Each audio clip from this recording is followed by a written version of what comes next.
సామెతలు 15వ అధ్యాయం 5వ వచనం వరకు అయిపోయింది.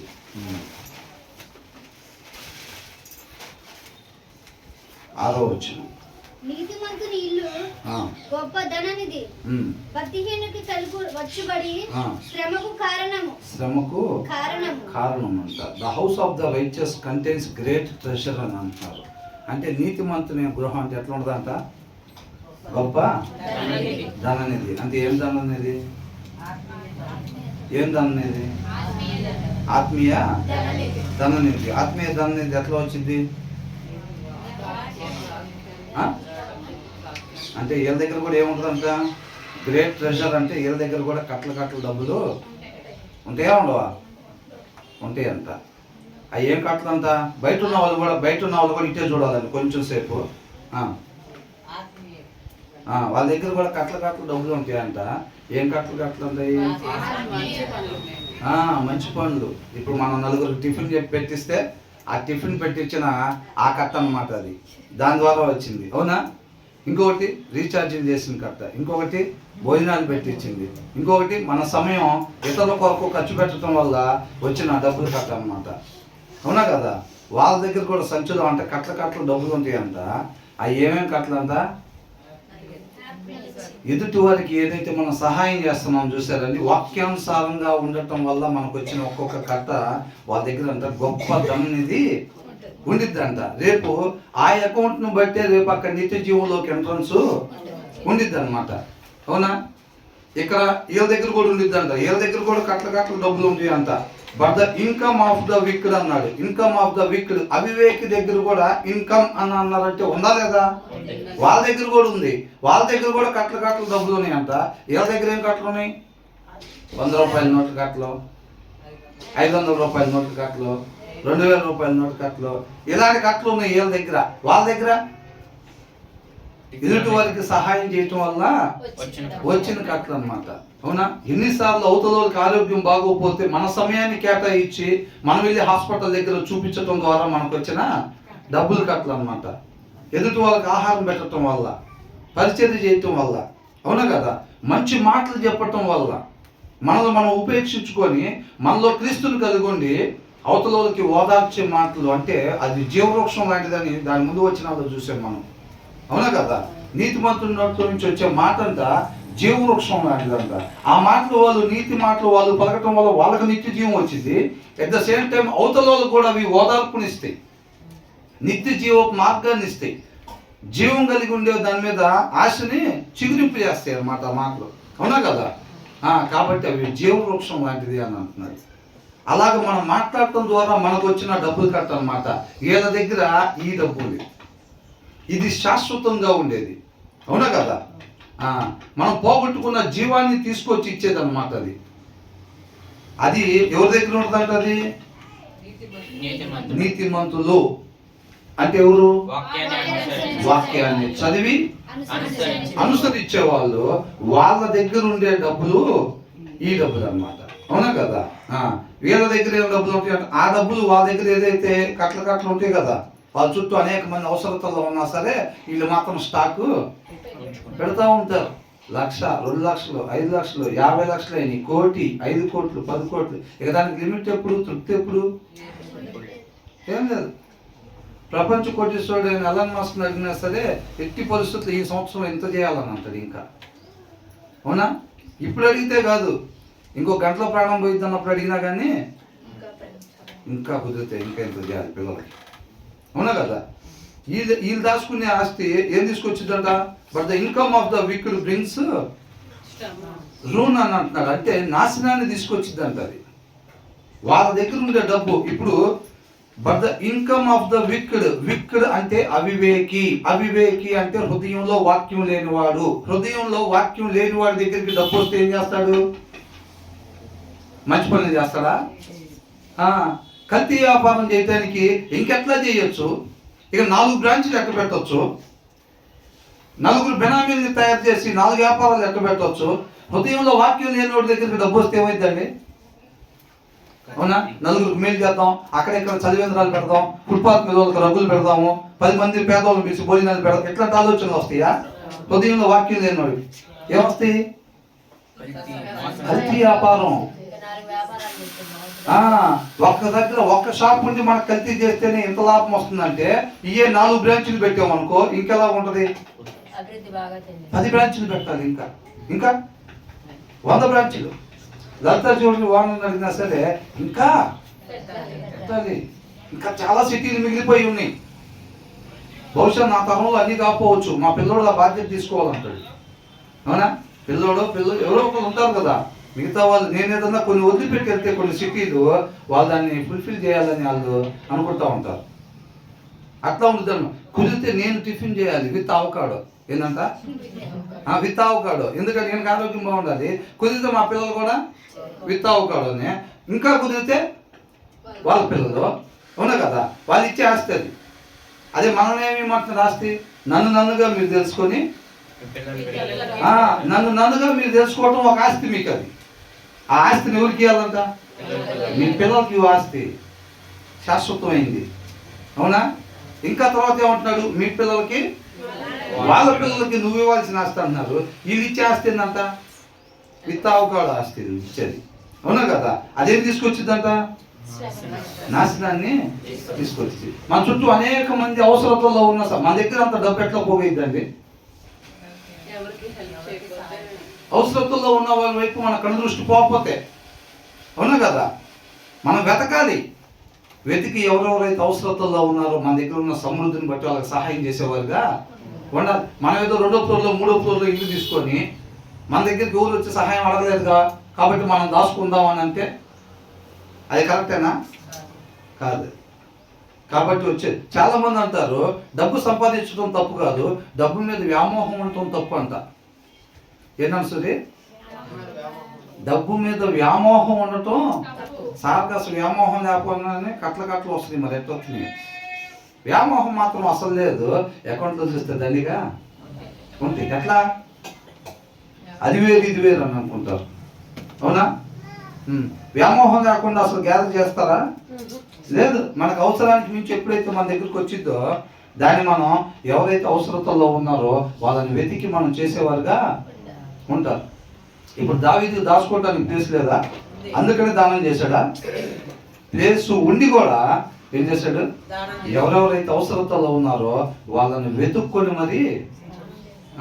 ఇప్పుడు అబ్రహాం పాడైపోయిందని గుమ్మలో కూర్చొని ఎవరైనా వస్తే బాగుంది వాళ్ళకి ఇచ్చేసేద్దాం, ఇది ఎట్లా పాడైపోయింది ఇప్పుడు అనుకున్నాడా? దానికోసం దానం చేశాడా?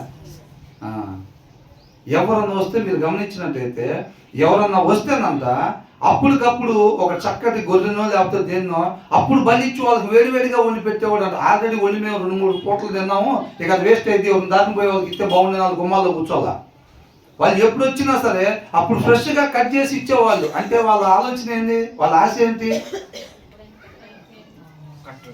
నాకు తినంగా అబ్రహాం దగ్గర అనేకం ఉంది. అవునా కదా? ఆయన దగ్గర ఉన్న సమృద్ధిని బట్టి గుమ్మాల్లో కూర్చొని ఎత్తుక్కున్నాడు ఆయన. ఎవరెవరికి సహాయం చేయాలి, ఎవరెవరు అవసరతలో ఉన్నారని. బాటసార్లే కదా అవసరతలో ఉండేది. వాళ్ళ సొంత ఇల్లు ఉండవు, ఎక్కడికో ప్రయాణం చేయడానికి వెళ్తారు.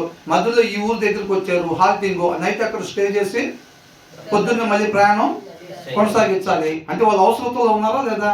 వాళ్ళకి తెలిసిన వాళ్ళు ఎవరు ఉంటారు అక్కడ? అందరికీ తెలిసిన వాళ్ళు ఉండకపోవచ్చు కదా. కాబట్టి వాళ్ళకి ఆహారం, చక్కటి ఆతిథ్యము, వాళ్ళకి ఒక రూమ్ కేటాయించి వాళ్ళు మార్నింగ్ వెళ్ళిపోయినంత వరకు కూడా వాళ్ళ బాగోగులో చూడటం అన్నమాట. దానివల్ల ఒక డబ్బుల కట్టని అబ్రహాం సంపాదించుకుంటా ఉన్నారు. అట్లాగా అనేక కట్టలు వీళ్ళు కూడా సంపాదించుకుంటా ఉంటారు అన్నమాట. అవునా? మరి ఈ వచనం ద్వారా మనం ఏ డబ్బులు సంపాదించుకోవాలంట? అవివేకి సంపాదించుకునే డబ్బులా? మనమైనా అంతే. మన హృదయంలో వాక్యం లేకుండా మన దగ్గరికి డబ్బులు వచ్చినాయి అంటే మాత్రం మనం పెట్టే పెట్టుబడులన్నీ అట్టే దారి చేస్తాయి, మన ఆలోచనలన్నీ అట్టే దారి చేస్తాయి. అర్థమవుతుందండి? అవసరం లేని, అవసరానికి మించినవి అలాంటి వాటన్నింటినీ చేయకపోతాం అన్నమాట. హృదయంలో వాక్యం లేకుండా మన దగ్గర దాని డబ్బులు వస్తాయి. కాబట్టి ఎనీ టైం మన హృదయంలో వాక్యాన్ని పెట్టుకోవాలి. అప్పుడు మనం డబ్బులు వచ్చినా ఎలా ఖర్చు పెట్టాలో మన హృదయంలో ఉన్న దేవుడే, వాక్యమే దేవుడే ఉన్నాడు కదా, ఆ దేవుడే దాన్ని ఎలాగ ఉపయోగించాలి అనే దానికి ప్రేరేపణ ఇస్తూ ఉంటాడు. మన ఆలోచనలకి, మన హృదయానికి తలంపులు కావాలిగా. వాక్యం ఉంటుంది. ఏది పడుతుంది కావాలంటే ఏంటి? ఎవరిని పడితే రాణిస్తారా? రానిరు. ఆ కాలనీలో ఉండే వాళ్ళనే రాణిస్తారు. ఆ హృదయంలో ఉండాల్సింది మంచే కాబట్టి ఏది మాత్రమే చేయాలో అది మాత్రమే చేసేటట్టుగా ఆ హృదయంలో ఉన్న వాక్యమై ఉన్న దేవుడు నడిపిస్తాడు అన్నమాట. అవునా కదా? కాబట్టి నిత్యం మన హృదయంలో వాక్యం కలిగి ఉండాలి. నీతిమంతుల దగ్గర ఉండే ధననిధి మన దగ్గర ఉండాలంటే ఫస్ట్ మనం ఎలా ఉండాలంట? నీతిమంతులుగా ఉండాలి. నీతిమంతులుగా లేకుండా నా దగ్గర ఆ ధననిధి ఉండాలి, వాళ్ళకి సహాయం చేసే ధననిధి ఉండాలి, నా సమయాన్ని ఇతరుల కొరకు ఖర్చు పెట్టే ధననిధి ఉండాలి, నా ఆరోగ్యం ఇతరుల కొరకు ఖర్చు పెట్టే ధననిధి ఉండాలి అని ఆశపడితే అది ఆత్మీయ సోమరులుగా ఉన్నట్టు. అవునా?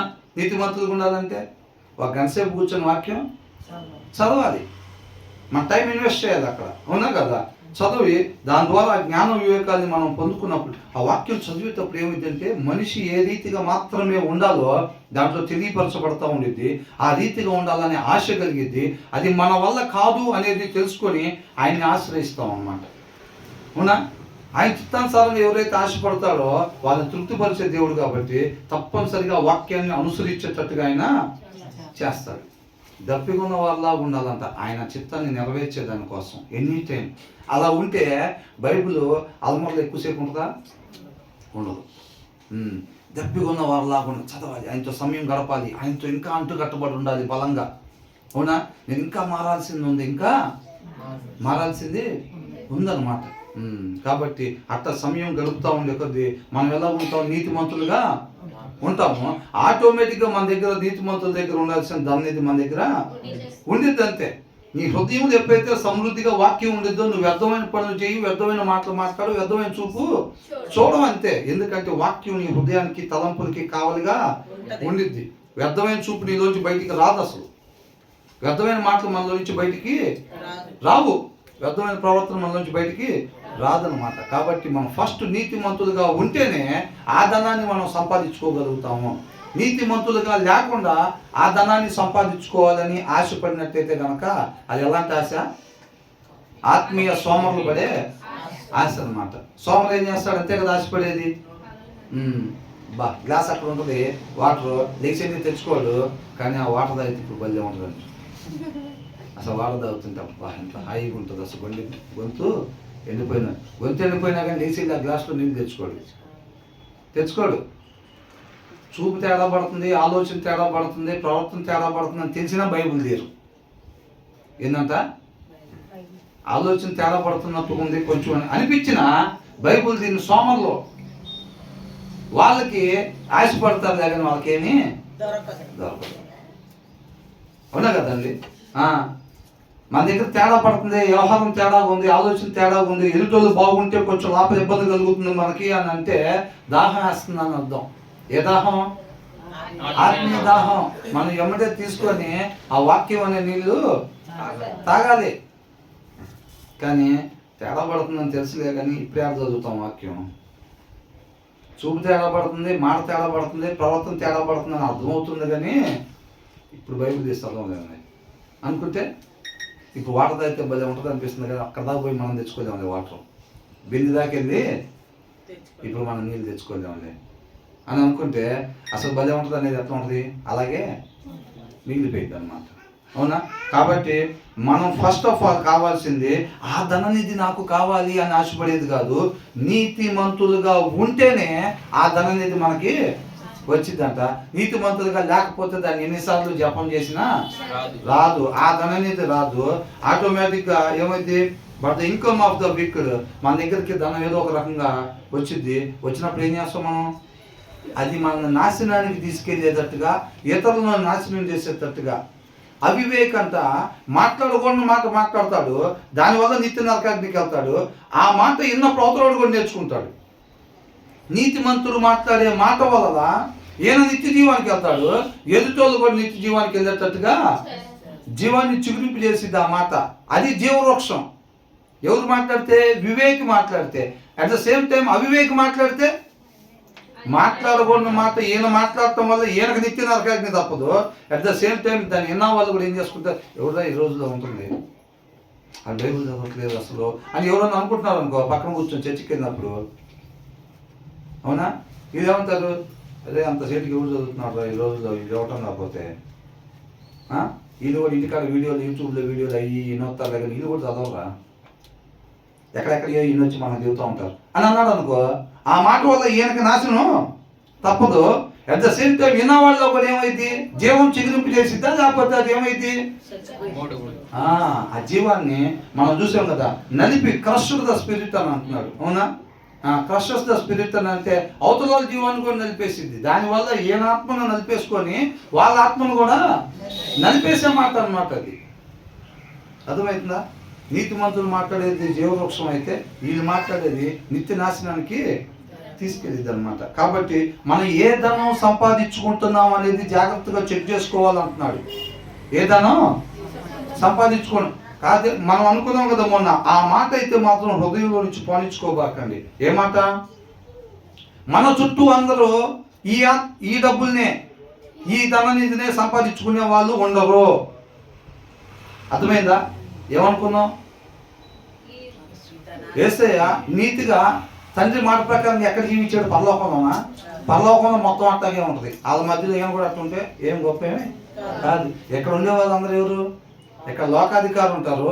లోకం అంటే ఉండకూడని విధానం, అవునా కదా?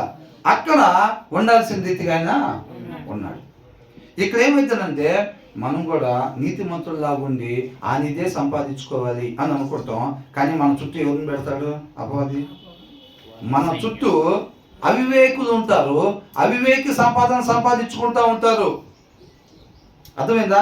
యువతలో ఒక ఆయన నీతిమంతుడుగా ఉండి ఆయన నీతి సంపాదన అంటే అదే ఇతరులకి సహాయం చేయటం వల్ల వచ్చిన సంపాదన సంపాదించుకుంటా ఉండి, నువ్వు ఇటు చూసినా అట్లాగే ఉండి, ముందుకు చూసినా అట్లాగే సంపాదించుకుంటే, వెనకాలైన చూసినా అట్లాగే సంపాదించుకుంటే, ఆ ప్లేస్లో నువ్వు నేను ఉంటాం గొప్ప ఏమి కాదు. అందరూ అదే పని మీద ఉంటారు కాబట్టి అలా ఉండదు పరిస్థితి. అలా ఉండిద్ది అనుకుంటా నేను కూడా నీతిమంతుడిలాగా ఉండి నీతిమంతుడు సంపాదించే సంపాదన సంపాదిద్దాం అనుకుంటే పొరపాటే. నువ్వు ఎప్పుడైతే ఎస్ నేను నీతిమంతుడిలాగా ఉండాలి, నీతిమంతులు సంపాదించుకునే సంపాదన సంపాదించాలి అని నువ్వు అనుకుంటావో ఆటోమేటిక్గా అరే అక్కడ మన పని ఉందిరా అంటాడు అపవాది. వాడు కొద్దిగా మంచి ఆలోచన చేసుకుంటున్నాడు, మనం నలుగురు వెళ్ళం అంటాడు. అవునా? నిజంగా అసలు నీతిమంతులుగా ఉండాలనగానే ఏయ్ నలుగురు అక్కడికి వెళ్ళండి, నలుగురు ఇక్కడ ఫీలింగ్ సెట్ చేస్తాడు మొత్తం. ఇక్కడ ఒక ఆయన ఉన్నాడు, ఆయన దగ్గరికి ఏం అవసరం వాడు అసలు మంచి చేద్దాం ఏమో ఆలోచించట్లా. ఆ దగ్గర ఎవరు అవసరంలా, వాడి కాడే అంటించుకుంటున్నాడు ఆల్రెడీ కదా. కాబట్టి వాడు చుట్టూ ఎవరిని పెడతాడు? లోక సంబంధంగా సంపాదించుకునే వాడు నలుగురు పక్కన సెట్ చేయండి అంటాడు. ఆయన పక్కన సెట్ చేసి నువ్వు ఇటు చూసినా వాడు లోక సంబంధంగా దాచిపెట్టుకుంటూ ఉంటాడు, ఎవరికి సహాయం చేయకుండా. నువ్వు ఇటు పక్కకు చూసినా వాడు కూడా ఏం చేస్తూ ఉంటాడు? వాడు కూడా లోక సంబంధంగా దాచిపెట్టుకుంటూ ఉంటాడు. వెనకాల చూసినా కానీ ఏం చేస్తాడు? దాచిపెట్టుకుంటూ ఉంటాడు. అవునా కదా? ఎప్పుడు నుంచో చేస్తున్నాడు ఉద్యోగం, వీడు ఎంతవరకు ఏం సంపాదించుకోలేకపోయాడు. అది నిన్నగా మనం పెట్టాడు, నిన్నగా మనం జాయిన్ అయ్యాడు ఉద్యోగంలో, బాగా సంపాదిస్తున్నాడు. ఎట్లా సంపాదిస్తాడు? టేబుల్ కింద. అవునా? వీడు ఎప్పుడో పెట్టాడు వ్యాపారం, సంవత్సరం అవుతుంది వ్యాపారం పెట్టి వీడేం సంపాదించి 3 నెలల క్రితం ఒక పెట్టాడు అదే వ్యాపారం. వాడు పెద్ద కారు కొన్నాడు. లంచాలు, కరప్షన్. అర్థమవుతుందా? వాళ్ళ కారు మార్చుకొని 3 నెలల క్రితం వ్యాపారం పెట్టినాడు, మన ముందు తిరుగుతూ ఉంటాడు. ఆ ప్లేసులో అయినా సరే నువ్వు నీతిమంతుడిగా ఉంటా, నీతిమంతుని సంపాదనే అట్లా ఉండాలి. మనం మైండ్లో మెంటల్గా ప్రిపేర్ అయిపోవాలి. మన హృదయంలో అది రాసి ఉండాలి. ఏమని? నేను నీతిమంతుడిగా ఉండాలి, నీతిమంతుడి సంపాదన నేను సంపాదించాలి. ఎప్పుడు? నా చుట్టూ మాత్రం అవివేకులే ఉంటారు, వాళ్ళు లోక సంబంధమైన సంపాదనే సంపాదిస్తూ ఉంటారు. అయినా సరే నేను నీతిమంతుడిగా ఉండి నీతిమంతుడు సంపాదించే సంపాదన నేను సంపాదించాలి అని చెప్పి తీర్మానం తీసుకోవాలి. అది అప్పుడు మనం ప్రిపేర్ అయినప్పుడు మనం ఆటోమేటిక్గా నీతిమంతుడుగా ఉంటా, నీతిమంతుడు సంపాదిస్తుంటే అది చూస్తే వాడు చూస్తే 500 కట్టలు 100 కట్టలు ఇవన్నీ దాచిపెట్టుకుంటూ ఉంటాడు. మనం ఏం కట్టలు దాచిపెడుతున్నాం? ఇతరులకు సహాయం చేయటం వల్ల వచ్చే డబ్బులు కట్టలు మనం సంపాదిస్తూ ఉంటాం. నువ్వు వాడు తిరిగినప్పుడు వాళ్ళు 500 రూపాయల నోటు కట్టలు సంచులో చూసినప్పుడు నువ్వు అవ్వక్కవు. ఎందుకని? మనం ఆల్రెడీ మెంటల్గా ప్రిపేర్ అయి ఉంటాం. వాళ్ళు అయ్యే దాచిపెట్టుకుంటారని తెలుసు, అయినా సరే మనం అవి దాచిపెట్టుకోకూడదు, మనం ఇవి దాచిపెట్టాలి. కుడి పక్కకు చూస్తే వీళ్ళు కూడా అయ్యే దాచిపెట్టుకుంటూ ఉంటారు. మేడల మీద మేడలో వేస్తూ ఉంటారు, కార్ల మీద కార్లు మారుస్తూ ఉంటారు. అయినా మనం మాత్రం అది మనం తీర్మానం అట్లా తీసుకోవాలి. చుట్టూ ఉండే పరిస్థితులను బట్టి మనం ఏమి ఆలోచించకుండా నేను మాత్రం నీతిమంతుడుగా ఉండాలి, నీతిమంతుడు సంపాదించే సంపాదన సంపాదించాలి అని అనుకుంటే నువ్వు ఇంటికి పోయేసరికి పరిస్థితి ఏమనుకున్నావు? మనం చెప్పినట్టుగా అందరూ లోక సమానమైన సంపాదించుకుంటూ ఉంటారు. నువ్వు ముందే మెంటల్గా ప్రిపేర్ అవ్వకపోవటం వల్ల ఏమవుతుందంటే చర్చిలో ఏదో ఒకసేపు వాక్యం ఉండేసరికి అట్లా మెస్మరైజ్ అయినట్టుగా అయిపోయాంలే, కానీ ఆ సంపాదన కాదురా ఈ సంపాదనే సంపాదించుకోవాలనుకుంటారు. ఎందుకని? వాడిని చూస్తే వీళ్ళు చూస్తే ముందు వాళ్ళు చూస్తే అందరూ ఆ డబ్బులే సంపాదిస్తున్నారు. మనం తీసుకున్న తీర్మానం ఏమైపోయింది? దాన్ని బాగొట్టాం. సరే ఇప్పుడు కాదులే, కానీ ఆ సంపాదన సంగతి తర్వాత చూద్దాం అనుకుంటాం. రేపు నుంచి చేద్దాం, ఇవాటికి మాత్రం కల్తీ కలుద్దాం అనుకుంటారు. అంతేనా?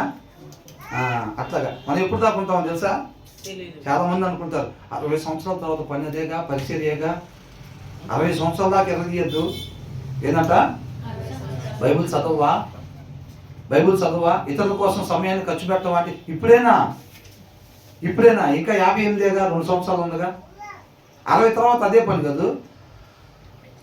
60 తర్వాత ఎవరు ఉద్యోగంలో పెట్టుకోరు, డబ్బులు సంపాదించుకోవడానికి కూడా. అప్పుడు దాకా వీళ్ళు లాక్కొని కట్ల లోపల దాచుకొని 60 తర్వాత అంట వీళ్ళు పోయి సహాయం చేస్తారంట, పరిచయం చేస్తారంట. బైబిల్ అసలు మామూలుగా చదువుతారంట. ఇలా తెలిసి 60 దాకా ఉంటారు, 60 తర్వాత ఉంటారని. మరి అది అవునా కదా? సౌలు అట్టాన్ని తెలివితేటలు దేవుడి దగ్గర చూపించి నశించిపోయాడు. ముందుగానే మనకు తెలియపరిచాడుగా. ఆయన కృపను బట్టి జాగ్రత్త పడాలి. మనం అట్లాంటి ఆలోచన పిచ్చి ఆలోచన మనం చేసుకోకూడదు. హృదయంలో వాక్యం ఉండే వాళ్ళకి తెలిసి ఆ జ్ఞానం ఉంటుంది అన్నమాట. హృదయంలో వాక్యం లేకపోతే దావీదు లాంటి వాడు కూడా ఏమనుకుంటాడు? నన్ను ఒక ఆయన చూస్తున్నాడు అనే ఆలోచన రాదు. ఎవరు చూడలేదు, సైలెంట్గా అనిపిస్తాం అనుకున్నాడు. ఎవరు చూడలేదు ఆయన్ని. మరి అంత ముందు దాకా ఆయన హృదయాన్ని చదువుకుని ఆయనకి ఎందుకు అర్థం లేదు? అది ఆయన హృదయంలో వాక్యం లేదు. ఒక ఆయన నన్ను నిత్యం చూస్తూ ఉంటాడు అన్న విషయం ఆయనకి లేదు, తెలియట్లేదు. కళ్ళు మూసుకుపోయింది. ఆయన దగ్గర ఆ జ్ఞానం లేదు. ఆ టైంలో ఎవరు చూడలేదు, అందరూ మేనేజ్ చేస్తున్నాను అనుకుంటున్నాడు అంతే. అవునా కదా? మరలా నాతాన్ ద్వారా ఆయన మాటను ఎప్పుడైతే దావీదు హృదయంలో పంపించాడో అప్పుడు అంటున్నాడు, నేను పాపం చేశాను అంటున్నాడు. నేను ఎవరికి విరోధంగా? ఊరియాకి విరోధంగానా? యెషబాకి విరోధంగానా? ఎవరికి విరోధంగా? నీకే విరోధంగా నేను పాపం చేశాను అన్నాడు. అప్పుడు కనపడతాను ఇక్కడ. అప్పుడు ఆ మాట ఎప్పుడైతే హృదయంలో పోయిందో, దేవుడు మాట్లాడగా నాతను ఏం మాట్లాడతాడు? ఏది పడితే అది మాట్లాడతాడా? దేవుడి మాట మాత్రమే మాట్లాడతాడు. ఆ మాట ఎప్పుడైతే దావీదు హృదయంలోకి పోయిందో ఎమ్మటే తప్పుని ఒప్పుకున్నాడు, పాపాన్ని ఒప్పుకున్నాడు అన్నమాట. ఆ జ్ఞానం ఆయనకు అప్పుడు వచ్చింది, ఆ మాట హృదయంలో పోయిందో. ఉన్నా కదా? కాబట్టి మనం చుట్టూ పరిస్థితులు మాత్రం లోక సంబంధమైనదే సంపాదించుకుంటూ ఉంటారు. అయినా సరే మనం నీతిమంతులుగానే ఉండాలి. లోకస్తులుగానే చుట్టూ ఉన్న వాళ్ళు జీవిస్తూ ఉంటారు. వాళ్ళు బతుకుకు మన ఇంటి దగ్గరికి వస్తూ ఉంటారు. ఎప్పుడు రానోళ్ళు కూడా వచ్చి పలకరీయటం, మాట్లాడటం ఇవన్నీ జరుగుతూ ఉంటాయి. ఎందుకు జరుగుతున్నాయి? ఒక నలుగురు నాకు పక్కన పెట్టండి అన్నారు కదా, వాళ్ళ నలుగురు డ్యూటీ అది. హృదయంలో వాక్యం లేకుండా వచ్చి మన దగ్గరికి రావటం, మనల్ని ఆర్పే ప్రయత్నం చేయటం ఇవన్నీ జరుగుతూ ఉంటాయి. అవునా? కాకపోతే మన హృదయంలో వాక్యం ఉందనుకోండి, నీ కుడి పక్కన 1000 మంది పడిపోయినా, నీ హృదయంలో వాక్యం లేకపోతే నీ కుడి పక్కన 10,000 మంది పడినా, ఎడం పక్కన 1000 మంది పడినా పడకపోయినా నువ్వు మాత్రం పడిపోతావు అంతే. అవునా కదా? మన హృదయంలో వాక్యం లేకపోతే ఇటు పక్కన వాళ్ళు పడాల్సిన అవసరం లేదు, ఇటు పక్కన వాళ్ళు పడాల్సిన అవసరం లేదు, మనం మాత్రం నిలబడం అంతే. అవునా కదా? నీ హృదయంలో నా హృదయంలో వాక్యం ఉంటేనంట, నీ పక్కన దగ్గర నుంచి అవతల 10,000 మంది పడినా, ఇటు పక్క నుంచి 1000 మంది పడినా కానీ అపాయం నీ దగ్గరికి రాదు. ఎందుకు రాదు? మన బలం అట్లాంటిదా? మనం నిలబడే స్ట్రెంత్ అట్లాంటిదా? హార్లిక్స్ తాగుతున్నాం కదా, మరి దేనికి? ఆయన. అవునా? ఆయన తోడుగా ఉండటం వల్ల నిన్ను ఎవరు ముట్టలేరు అని అంటున్నాడు. అది ఆయనగా మనం తెలుసుకోవాలి. కాబట్టి లోకంలో పరిస్థితులు అలాగుంటాయి, అయినా సరే మనం ఇలాగా ఉండాలి. అది చెప్పుకున్నంత తేలిక కాదండి, చెప్పుకున్నంత తేలిక కాదు. నేను చెబుతున్నాను నుంచొని బాగానే ఉంది. మీరు కూడా ఏమంటున్నారు, మన చుట్టూ ఉండే వాళ్ళంతా లోక సంబంధమైన వాళ్ళే ఉంటారు, వాళ్ళు లోక సంబంధమైన ఆస్తి సంపాదిస్తూ ఉంటారు, కానీ మనం మాత్రం ఎలా ఉండాలి అనగానే అందరూ చెబుతున్నారు. కానీ చెప్పినంత తేలిక కాదు. చెప్పే నాకైనా వినే మీకైనా చెప్పినంత తేలిక కాదు. అర్థమైందండి? పోతీఫర్ అని అంటే రాజు తర్వాత, అవునా? రాజు తర్వాత అతని భార్య అంటే ఎలా ఉంటుంది? అందం ఉండిద్దా లేదా? అలాంటి ఆమంట ఎవరు లేని టైంలో యేసేపు దగ్గరికి వస్తే ఏం చేశాడు? పారిపోయాడా లేదా? అనుకోవటం ఎవరైనా అనుకుంటారు నేను కూడా అట్లా వస్తే పారిపోతానని. నేను కూడా అట్లా వస్తే పారిపోతాను, కానీ సీన్లో ఎదురైన తర్వాత కాళ్ళు ఒరిగిపోతాయి. అర్థమైందా? నేను అంటున్నాను కాదు, చెప్పేది కాదు, చెప్పటం కాదు, అది అనుభవంలోకి వచ్చినప్పుడు తెలిసింది విషయం. దానికి బలం కావాలి, దానికి బలం కావాలి. అది అంటది చుట్టూ ఉండే వాళ్ళంతా లోకస్తులు ఉన్నా సరే మనం మాత్రం ఎట్లా ఉండాలి? మనం మాత్రం నీతిమంతులుగానే ఉండాలి, మనం మాత్రం నీతిమంతులు సంపాదించాలి అని చెబుతాం. బాగానే ఉంది, కానీ ఆ పరిస్థితుల్లో నిలబడాలంటే ఆ బలం కావాలి. నీతిమంతుల్లా ఉండాలి, నీతిమంతులు సంపాదించాలని అంటే హృదయంలో సమృద్ధి వాక్యం ఉంటేనే అది దాని ప్రకారం